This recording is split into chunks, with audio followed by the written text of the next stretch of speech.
बिस्मिल्लाहिर्रहमानिर्रहीम।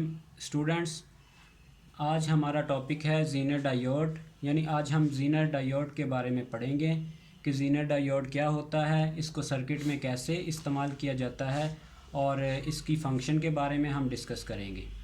इससे ज़ीनर डायोड को डिस्कस करने से पहले मैं आपको थोड़ा सा बता देता हूँ कि जो हमारे पास ऑर्डिनरी डायोड होता था, यानी सिंपल हमारे पास जो डायोड होता है जिसको हम बोलते हैं पीएन जंक्शन या सेमीकंडक्टर डायोड जो होगा, तो उसके अंदर वो परमिट करता है करंट को in the forward condition, while वो ब्लॉक करेगा करंट को जो जब उसको रिवर्स कंडीशन के अंदर ऑपरेट किया जाता है। यानी हमने ये देखा कि जब हम किसी ऑर्डिनरी डायोड को लगाते हैं तो वो फॉरवर्ड कंडीशन के अंदर जो होगा करंट को गुजरने देता है और मेजॉरिटी चार्ज कैरियर की वजह से करंट होता है। जबकि उसको जब रिवर्स बायस्ड कंडीशन में लगाया जाता है तो उसके अंदर कोई करंट जो है वो फ़्लो नहीं करता, यानी negligible very very small current होता है। तो हम ये ऑर्डिनरी था। लेकिन जब हम ज़ीनर डायोड की बात करते हैं तो actually Zener diode is a specially designed PN junction.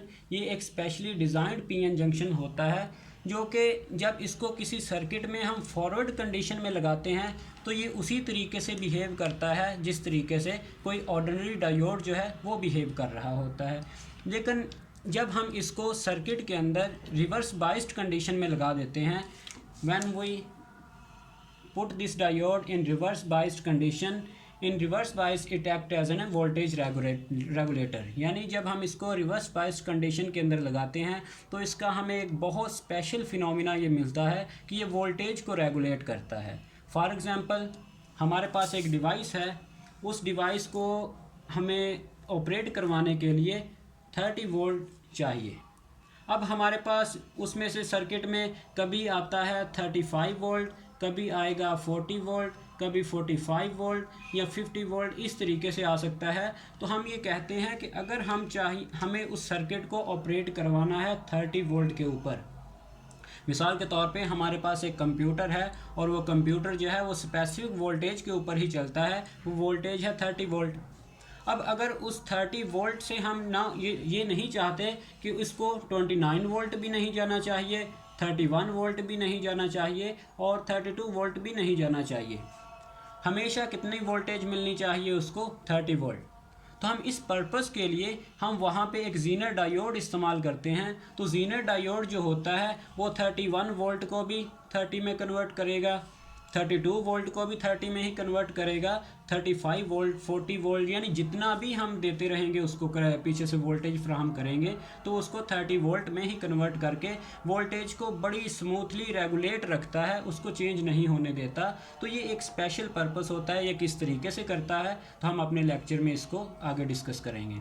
और ये डिज़ाइन किसने किया था, इसका आविष्कार जो किया था वो सी ज़ीनर था, एक अमेरिकन साइंटिस्ट, उसने इसको डिज़ाइन किया और उसने इसको सबसे पहले जो है वो इन्वेंट किया था।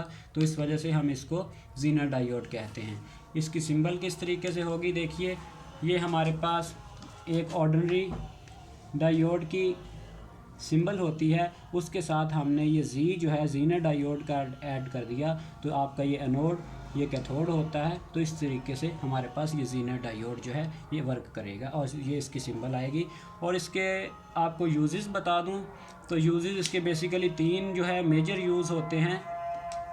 It is used as a voltage regulator, यानी मैंने आपको बताया कि जो ज़ीनर डायोड होता है, ज़ीनर डायोड को वोल्टेज की रेगुलेशन के लिए इस्तेमाल किया जाता है। तो सबसे यानी हमारे घरों के अंदर जो फ्रिज होती है तो उसके में स्टेबलाइज़र यूज़ होते हैं। तो स्टेबलाइज़र का क्या काम होता है कि कंप्रेसर को कितनी वोल्टेज फ्राहम करनी, 220 वोल्ट। अगर सर्किट में कभी कभार हमारे पास 300 वोल्ट पे चला जाए या हमारे पास 280 वोल्ट पे चला जाए काम, तो वो जो स्टेबलाइज़र होता है, एक्चुअली स्टेबलाइज़र इसको कम करके वोल्टेज को 220 वोल्ट पे रेगुलेट रखता है, स्टेबल रखता है। तो यही यानी ये वो सारा ज़ीनर डायोड का ही काम होता है। तो इस तरीके से हम कहते हैं कि सबसे पहला जो और मेजर काम जो होगा इसका वो वोल्टेज रेगुलेशन होती है। हम वोल्टेज को बहुत अच्छे तरीके से इसकी मदद से रेगुलेट करवाते हैं। Number 2, peak clipper.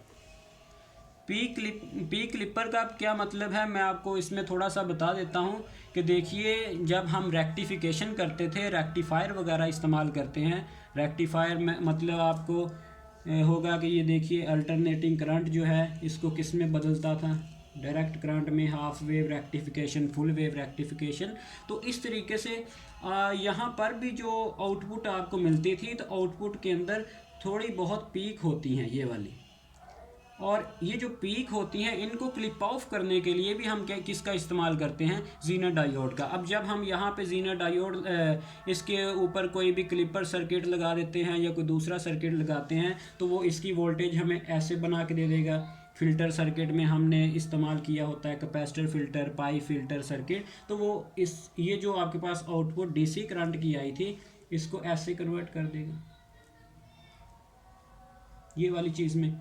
लेकिन अभी भी देख लीजिए कि इसके अंदर थोड़ी बहुत जो हैं वो फ्लक्चुएशन जो हैं वो बाकी रहती हैं। अगर हम इस पूरी को इनपुट के तौर पे इस्तेमाल करें और इसको जीनर डायोड के ऊपर हम इस्तेमाल करें, यानी जीनर डायोड पे ये इनपुट अप्लाई करें, तो इसकी जो आउटपुट हमें मिलेगी वो इस तरीके से होगी, कोई भी फ्लक्चुएशन बाकी नहीं रहती। तो ये जो पीक होती है, पीक को क्लिप ऑफ करने के लिए इसको इस्तेमाल किया जाता है। तो अब आपके पता चल गया होगा कि ये बहुत ही अच्छी स्मूथ वोल्टेज हमें फ़राहम करता है। और कैलिब्रेशन ऑफ वोल्ट मीटर, यानी वोल्ट मीटर की जब भी कैलिब्रेशन करनी होती है उसके लिए हम जीनर डायोड को एज ए स्टैंडर्ड के तौर पे इस्तेमाल करते हैं। ये बेसिकली हमारा जीनर डायोड के बारे में इंट्रोडक्शन था, और इसकी सिंबल आपने देखी और इसका यूज़ फिर से इसको देख लीजिए एक दफ़ा कि आपके पास हमने भी आपने पढ़ा कि जीनर डायोड को हम फॉरवर्ड में नहीं लगाते, हम किस कंडीशन में लगाते हैं, रिवर्स में। आपको याद रहना चाहिए कि Zener diode always use in the reverse biased condition.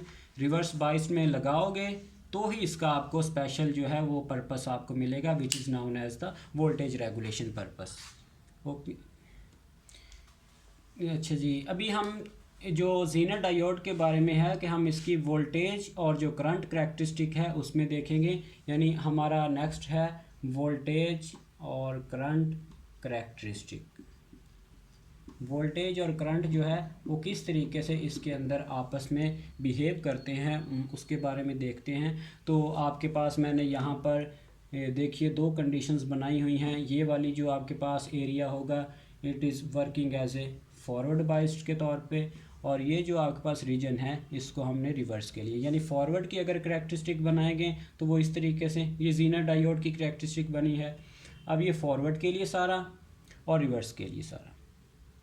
यहाँ पे आप गौर कीजिएगा ज़रा कि जब हमने इसको फॉरवर्ड के तौर पे जीनर डायोड को इस्तेमाल किया तो आपके पास वही कर्व मिली, यही सारी जो आपको किसी ऑर्डिनरी डायोड की मिल रही होती है। यानी ऑर्डिनरी डायोड में क्या होता है, जब उसका पोटेंशियल बैरियर जो है सिलिकॉन या जर्मेनियम यानी 0.7 वोल्ट फॉर एग्जांपल है, तो वो क्रॉस होगा तो आपके पास फिर करंट मिलना शुरू हो जाएगा और वो आप मैक्सिमम करंट तक जाएगा।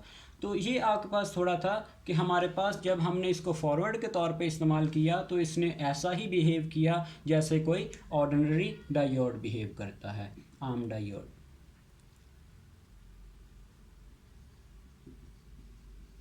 लेकिन जब हम इस जीनर डायोड को रिवर्स बाइस्ड कंडीशन में देखेंगे, देखिए रिवर्स बाइस्ड में काफ़ी स्पेशल आपको फिनोमिना मिलने वाला है, क्योंकि रिवर्स बाइस्ड के अंदर करंट थोड़ा सा इंक्रीज़ हुआ, फिर करंट कांस्टेंट, करंट चेंज नहीं हो रहा। वोल्टेज इसकी ज़रूर, ये कर्व जो है आपको एक्स एक्सिस पे नज़र आ रही है, ये वोल्टेज कर्व है, और ये जो आपको नीचे सारा नज़र आ रहा है ये करंट की कर्व है। तो अब देखिए एक थोड़ी से इंटरवल के बाद करंट जो है फर्दर चेंज नहीं हो रहा। इस पूरे रीजन को क्या बोलते हैं, सैचुरेशन, यानी सैचुरेशन हो गई,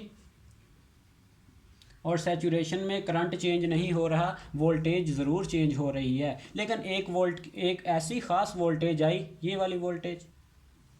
इस वोल्टेज के बाद आप देखिए करंट अचानक से बड़ी तेज़ी के साथ चेंज होना शुरू हो गया, अब वोल्टेज चेंज नहीं हो रही।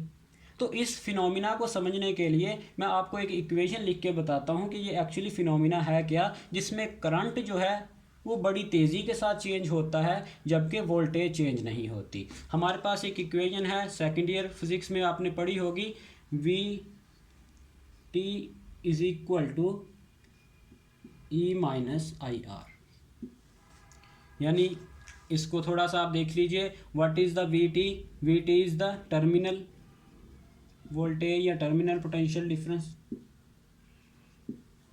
What is E? E is equal to E M F of the source. जो ई एम एफ आपने पीछे से प्रोवाइड कर रहे हो, जो मेजर आपका सोर्स लगा हुआ है, जो कभी 25 वोल्ट पे जा रहा है, कभी 30 वोल्ट, कभी 35 वोल्ट, कभी 40 वोल्ट पे जा रहा है, this is the E M F. और आई इज़ द करंट। कौन सा करंट? ये जो करंट आपके पास पहले चेंज नहीं हो रहा था, बाद में चेंज होना शुरू हो गया।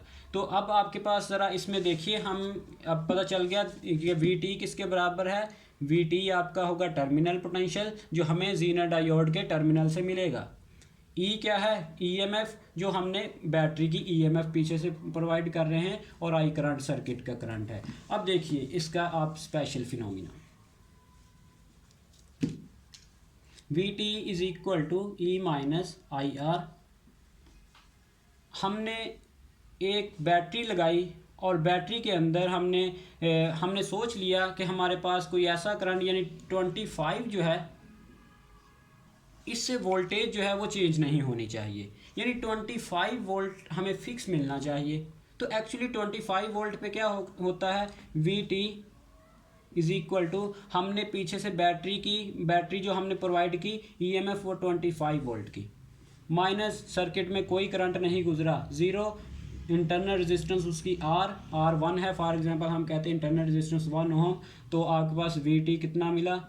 25 वोल्ट। फिर हमने सर्किट में प्रोवाइड कर दिया पीछे से 35 वोल्ट।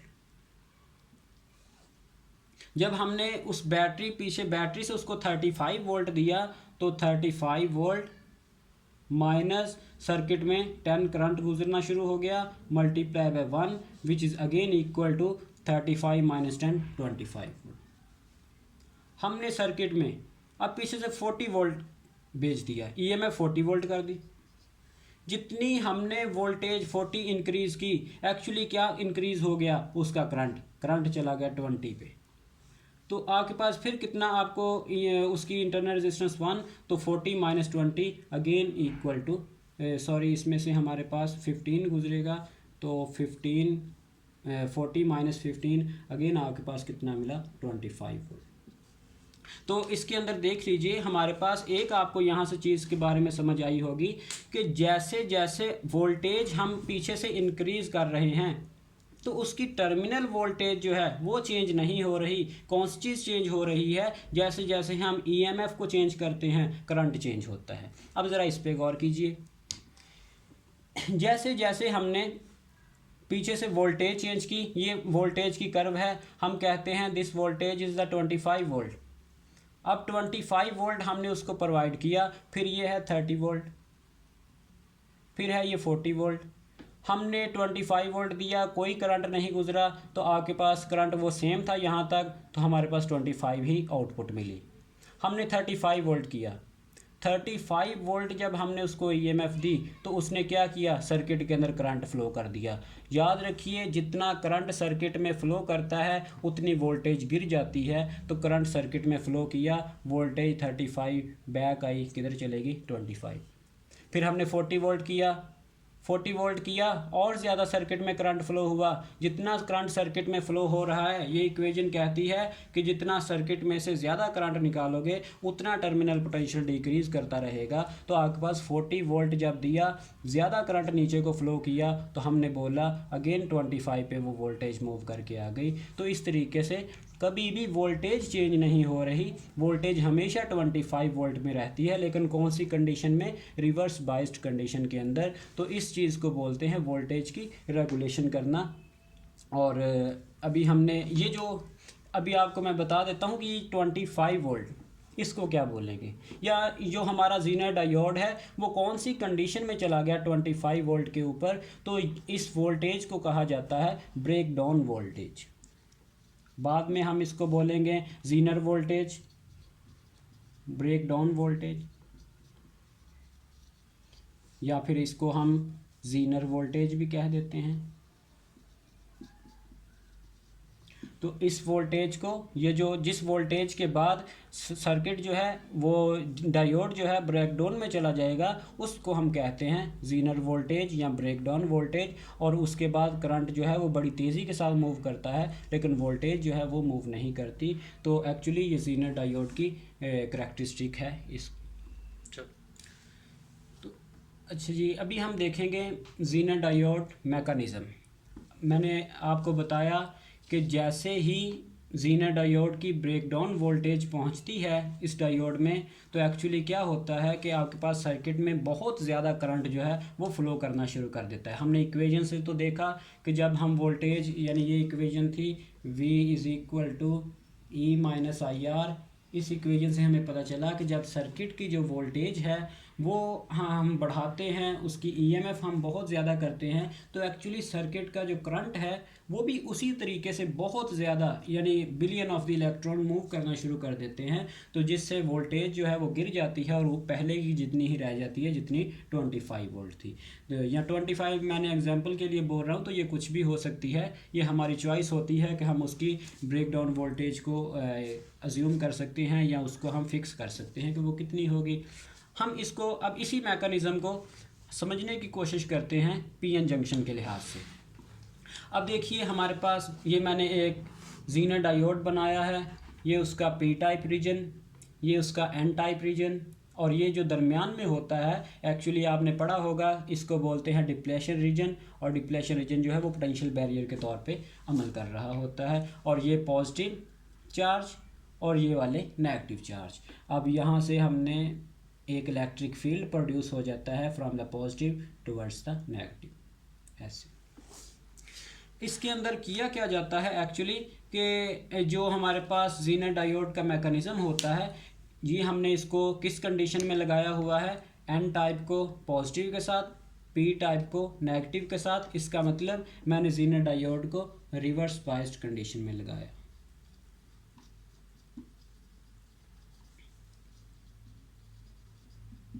ये रिवर्स बायस कंडीशन के अंदर है। ये पॉजिटिव सारा जो है उसको एन टाइप के साथ हमने अटैच किया हुआ है, और नेगेटिव को हमने जो है वो पी टाइप के साथ अटैच किया हुआ है। तो इसको हमने बोल दिया कि जो हमारा जीनर डायोड है वो रिवर्स बायस्ड कंडीशन के अंदर लगा हुआ है। अब दूसरा काम हमने क्या करते हैं, जो स्पेशली जीनर डायोड को जब बनाया जाता है तो क्या किया जाता है, नंबर 1 हाईली डोप्ड।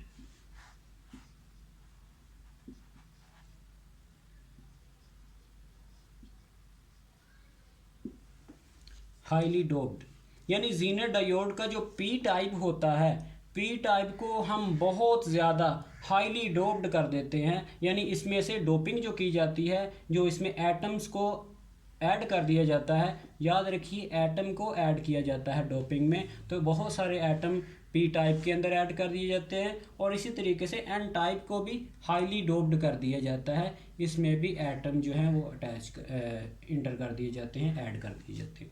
अब देखिए जब हमने पी टाइप को हाईली डोप्ड कर दिया तो होगा क्या, इधर एटम जो हैं उनकी कंसंट्रेशन जो है वो बहुत ज़्यादा हो गई, और एन टाइप को भी जब हमने हाईली डोप्ड किया तो इनकी कंसंट्रेशन बहुत ज़्यादा हो गई।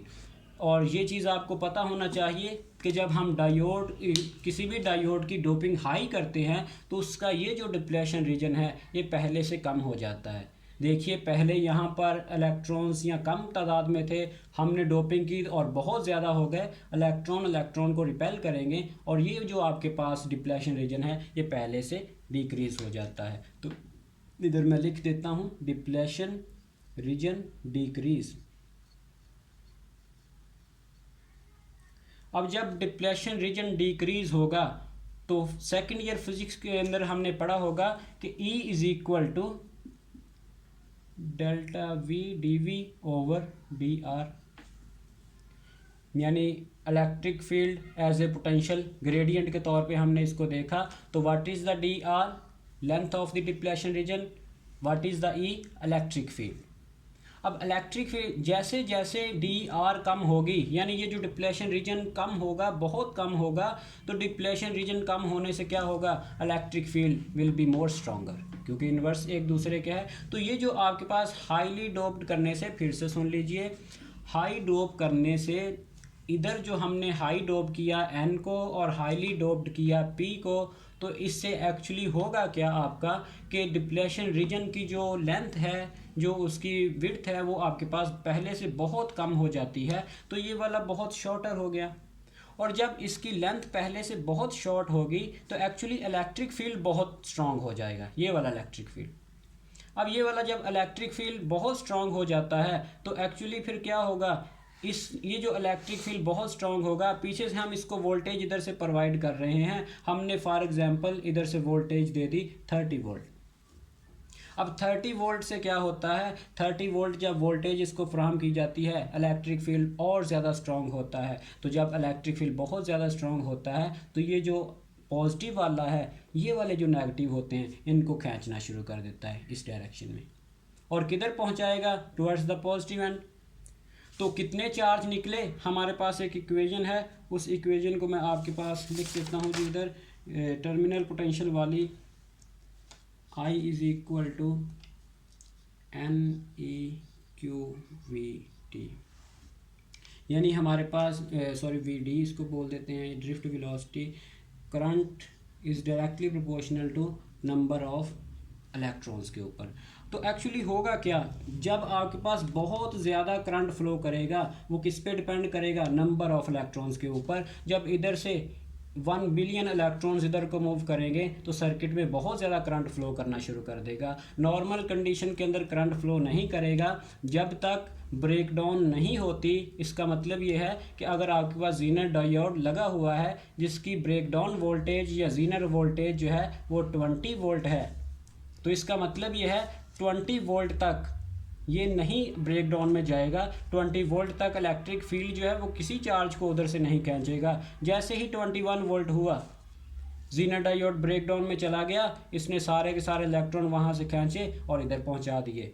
चार्ज सर्किट में फ़्लो किया, जैसे ही करंट सर्किट में फ़्लो किया चार्ज की वजह से, तो जैसे ही करंट सर्किट में फ़्लो किया, वोल्टेज पहले से गिरी और कितनी हो गई, 20 वोल्ट। फिर हमने पीछे से फिर भेजी 25 वोल्ट, अगेन जो है वो ब्रेक डाउन में चला गया, फिर करंट जो है वो इसमें से फ़्लो करना शुरू किया, और फिर दोबारा जो है वो किधर गिर के आ गई वोल्टेज, अगेन वोल्टेज जो है वो 20 वोल्ट के ऊपर ही चली गई। तो इसका मतलब ये होता है कि ये सारा हमारे पास मैकेनिज़्म था कि हम जब भी जो हमारे पास है जीनर डायोड, इसकी वोल्टेज जीनर वोल्टेज से ज़्यादा करंट देते हैं तो इलेक्ट्रिक फील्ड जो होता है ये इतना स्ट्रांग होता है कि चार्ज को जो हमने हाई डोप किया था उसके इलेक्ट्रॉन एटम के खींचना शुरू कर देता है, और इस वजह से सर्किट में करंट फ्लो करता है। ये इसका मैकेनिज़्म था। अभी जो हम जीनर डायोड को स्टडी करेंगे एज एन वोल्टेज रेगुलेटर, यानी जीनर डायोड जो है वो वोल्टेज को कैसे रेगुलेट करता है, इसका प्रोसीजर हमने देख लिया, इसका मैकेनिज़्म देख लिया कि जब जीनर डायोड को हम वोल्टेज पीछे से जो प्रोवाइड करते हैं वो उसकी ब्रेकडाउन वोल्टेज से ज़्यादा होती है, तो देन हमारे पास वो वर्क करता है और वोल्टेज को रेगुलेट कर देता है। तो ये वाला इसकी थोड़ा डायग्राम के बारे में आपको सर्किट डायग्राम भी डिस्कस कर लेते हैं। तो इसकी पहले मैं आपको वोल्टेज रेगुलेशन के एक एग्जांपल से समझाने की कोशिश करता हूँ कि हमारे घरों में जो इसको वोल्टेज या प्रेशर को किस तरीके से रेगुलेट किया जाता है। तो पहले हम देख लेते हैं व्हाट इज़ प्रेशर रेगुलेशन। अभी इसका एनालॉगी होगी किसके साथ, जीनर डायोड के साथ प्रेशर रेगुलेशन की। अब हम रोज़ अपने घरों के अंदर और दिन में 3 दफ़ा, या आप अगर कोई अच्छी फैमिली से हैं तो 4 दफ़ा भी कर सकते हैं, यानी हम प्रेशर रेगुलेट करते हैं। प्रेशर किस तरीके से रेगुलेट करते हैं, यानी हम प्रेशर रेगुलेशन जो है वो प्रेशर कुकर की मदद से करते हैं। अब प्रेशर कुकर में ऐसा क्या होता है कि उसको प्रेशर रेगुलेट किया जाता है, तो देख लेते हैं। अभी हम देखिए हमारे पास ये एक बर्तन है प्रेशर कुकर, और इसके ऊपर ये वाला एक ढकना लगाया हुआ है, और यहाँ पर क्या रखते हैं हम, एक वेट वगैरह रखा जाता है इस तरीके से, और इसमें फॉर एग्जांपल ये सारा वाटर जो है भरा हुआ है और इसको नीचे से हीट प्रोवाइड की जा रही है। अच्छा जी, अब जो वेट होगा, फॉर एग्जांपल जो वेट है इसका प्रेशर जो है डाउनवर्ड में वो 100 mm है। अब 100 mm वाला जो वेट होगा वो नीचे की जानब प्रेशर लगा रहा है, तो आपके पास जब इसको हीट अप किया जाएगा तो यहाँ से भी स्टीम प्रोड्यूस होगी और सारी स्टीम जो है वो प्रेशर लगाएगी, हर तरफ इक्वल प्रेशर लग रहा होगा। तो यहाँ पर देखिए जब ये 98 प्रेशर होगा, 98 mm जो हमारे पास ये वाटर था, नीचे से स्टीम पैदा हुई थी, तो इसका 98 जब mm होगा तो ये इसके ऊपर कोई फ़र्क नहीं डालेगी क्योंकि ऊपर से वेट का कितना प्रेशर है 100। अब जब आपके पास 100 वेट जो डाउनवर्ड में प्रेशर लग रहा है और 98 जो है, तो बताइए क्या प्रेशर कुकर का ये जो वेट है ये वर्क करेगा या इसको वर्क ऑन कंडीशन में जाएगा? तो आप कहेंगे बिल्कुल ऑन कंडीशन में नहीं जाएगा, इसको उठाने की अभी सलाहियत नहीं पैदा हुई स्टीम की। अब देखिए स्टीम हीट हम कंटिन्यूसली दे रहे हैं और ऐसा हुआ कि स्टीम की जो प्रेशर है नीचे से पैदा हो रही वो 101 की हो गई। अब जैसे ही 101 पे पहुंची तो 101 ऊपर से प्रेशर कितना 100, तो ये नीचे से कितना 101, तो आपके पास वेट को ऊपर उठाया जाएगा और आपके पास जो स्टीम होगी वो बाहर को मूव करेगी। जैसे ही इनका वेट आपस में इक्वल हुआ, यानी नीचे वाला वेट कितना हुआ 100, तो आपके पास फिर दोबारा ऊपर से वेट जो है वो डाउनवर्ड में चला जाएगा और सारा स्टीम किस कंडीशन में चला जाएगा, कुकर सॉरी प्रेशर, तो वो आपके पास ऑफ कंडीशन में चला जाएगा। तो इसका मतलब ये हुआ, अगर आपसे मैं क्वेश्चन करूं कि कभी भी प्रेशर कुकर में 100 से ज़्यादा हो सकता है, तो आप कहोगे बिल्कुल भी नहीं, क्योंकि जब भी 100 से ज़्यादा होता है तो ये वेट को ऊपर उठाया जाता है और वो स्टीम जो है वो सारी की सारी डाउन बाहर को मूव कर जाती है और अंदर हमेशा प्रेशर कितना रेगुलेट रहता है 100। तो ये था थोड़ा प्रेशर रेगुलेशन के बारे में कि हम किस तरीके से प्रेशर को रेगुलेट करते हैं। तो ये इसी तरीके से हम वोल्टेज को भी रेगुलेट करते हैं। अब फॉर एग्जांपल देखिए, ये जो ऊपर से प्रेशर लग रहा है इसको अगर मैं बोलूँ वोल्टेज, और इस सारे प्रेशर कुकर को मैं बोल दूँ ज़ीनर डायोड, और जो स्टीम है उसको बोल दूँ करंट, क्योंकि स्टीम फ्लो करेगी तो स्टीम चार्ज है और चार्ज के फ्लो से क्या पैदा हुआ, करंट। अब देखिए जब जैसे ही नीचे से 100 से ज़्यादा वोल्टेज का करंट जाएगा, 100 से ज़्यादा वोल्टेज जाएगी, तो एक्चुअली क्या होगा, ये जो ज़ीनर डायोड है ये वर्क करेगा और करंट को बाहर फ्लो करवाएगा। जब करंट बाहर फ्लो होगा तो इसकी जो अपनी वोल्टेज है वो रेगुलेट हो जाएगी और वो फिर दोबारा किस कंडीशन में चले जाएगा, ऑफ स्टेट में। तो अभी हम देख लेते हैं on state and off state of Zener diode as a voltage regulator.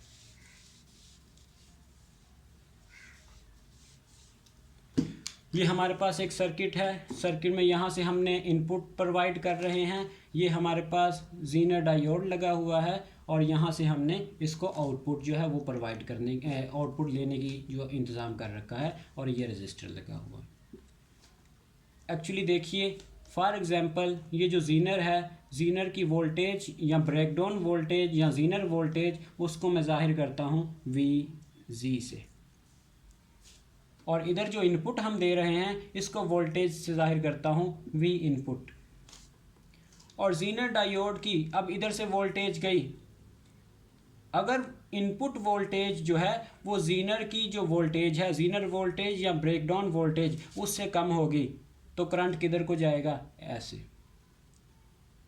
और वो करंट किस में हमें मिलता रहेगा, आउटपुट में। इसका मतलब ज़ीनर किस स्टेट में रहता है, ऑफ स्टेट में। जब हमारे पास इनपुट की वोल्टेज लेस देन होती है ब्रेकडाउन वोल्टेज से, तब ज़ीनर डायोड कोई भी वर्क नहीं करता, क्योंकि उसका करंट जो है वो कभी चेंज नहीं होता। हमने करैक्टरिस्टिक में ये चीज़ देखी थी कि करैक्टरिस्टिक में रिवर्स बायस में लगाया तो ये आपके पास पैदा हुआ।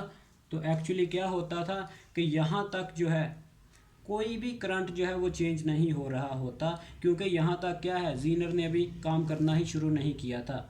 अब जैसे ही V इनपुट ग्रेटर देन होती है VG से, यानी इनपुट वोल्टेज ज़ीनर वोल्टेज से जब ज़्यादा हो जाती है तो कौन सी चीज़ पैदा होती है, ये ज़ीनर काम करना शुरू करता है। जीनर के अंदर वो जो इलेक्ट्रिक फील्ड पैदा हुआ था उसने चार्ज को खींचे और यहाँ से सारा चार्ज करंट मूव अपने अंदर से करवाना शुरू कर दिया। जब इसने अपने अंदर से करंट को मूव करवाना शुरू किया तो वोल्टेज पहले से ड्रॉप हुई और वो वोल्टेज हमें कहाँ पे मिलती है, ऐसे, और कितनी मिलती है, जितनी पहले थी, V इनपुट। अब इसका मतलब ये हुआ, फॉर एग्जांपल मैं इसको एक एग्जांपल से आपको बताने की कोशिश करता हूँ कि हमारे पास VG जो है वो है 12 वोल्ट, 12 वोल्ट। हमने पीछे से दिया 6 वोल्ट। अब 6 वोल्ट जो देते हैं, ये बड़ा इंपॉर्टेंट है कि बच्चे समझते हैं कि शायद ये 12 वोल्ट पे रेगुलेट कर रहा है तो इसको हम 9 वोल्ट भी देंगे तो ये उसी को रेगुलेट करके 12 देगा। तो ऐसा नहीं होता। एक्चुअली जो 6 वोल्ट हम देंगे, 6 वोल्ट जब यहाँ पर पहुँचेगा तो आपके पास जीनर वर्क ही नहीं करेगा, क्योंकि जीनर की ब्रेकडाउन ही नहीं होती। हमने पीछे से प्रोवाइड किया 15 वोल्ट। जब हम 15 वोल्ट में इसको प्रोवाइड पूरे सर्किट को करते हैं तो एक्चुअली जब 15 वोल्ट यहाँ पे आया तो 3 वोल्ट के इक्वल का जो करंट है वो किस में से गुजरा, जीनर में से, और बाकी जो आपके पास आउटपुट में हमें कितना मिला, 12 वोल्ट। फिर आपके पास जब हमने पीछे से 16 वोल्ट दिया, अगेन जीनर ने वर्क किया और हमें जो यहाँ पे आउटपुट मिली 2 अक्रॉस, तो हमें वो भी 12 वोल्ट। तो जितनी मर्ज़ी हम इसको पीछे से आउटपुट जो है वो 12 से ज़्यादा देते चले जाएंगे तो आपके पास वो उतना ही देता है। लेकिन ये कहाँ तक वर्क करेगा, इसको हम बोलते हैं यहाँ पे IZ मिनिमम, इसको I मिनिमम भी बोल सकते हो, और I मैक्सिमम यहाँ पर होगा। यानी इसके करंट बढ़ने की भी एक हद होती है कि अगर उसके करंट उस कंडीशन से, यानी IZ मैक्सिमम से ज़्यादा करंट जो है वो फ्लो कर जाता है सर्किट के अंदर, तो ये जीनर डायोड भी डैमेज हो जाता है। इस वजह से इसकी एक कंडीशन होती है कि जो आपके पास मैक्सिमम करंट जो इसका गुजरना चाहिए, ये नहीं है कि आप पीछे से 1000 वोल्ट दे दो और उसका करंट इतना ज़्यादा हो जाए कि जीनर ही जो है वो डैमेज हो जाए और इसको काम करना छोड़ दे और उसकी जो लिमिट है वो क्रॉस हो जाए। तो इसकी भी एक ख़ास लिमिट होती है, उसके अंदर ही वर्क करता है। तो इसको ज़रा समराइज़ अगर मैं करना चाहूँ तो ये आपको बताऊँगा कि जो जीनर डायोड जो होता है, इसको अगर आपने ऑन कंडीशन में रखना है तो V इनपुट जो है वो कंडीशन है कि वो ग्रेटर देन होनी चाहिए ब्रेकडाउन वोल्टेज या जीनर वोल्टेज, ये एक ही नाम है, इसके ग्रेटर होनी चाहिए। और जीनर डायोड ऑफ स्टेट में चला जाता है जब इसकी इनपुट जो होती है वो लेस होती है जीनर वोल्टेज से।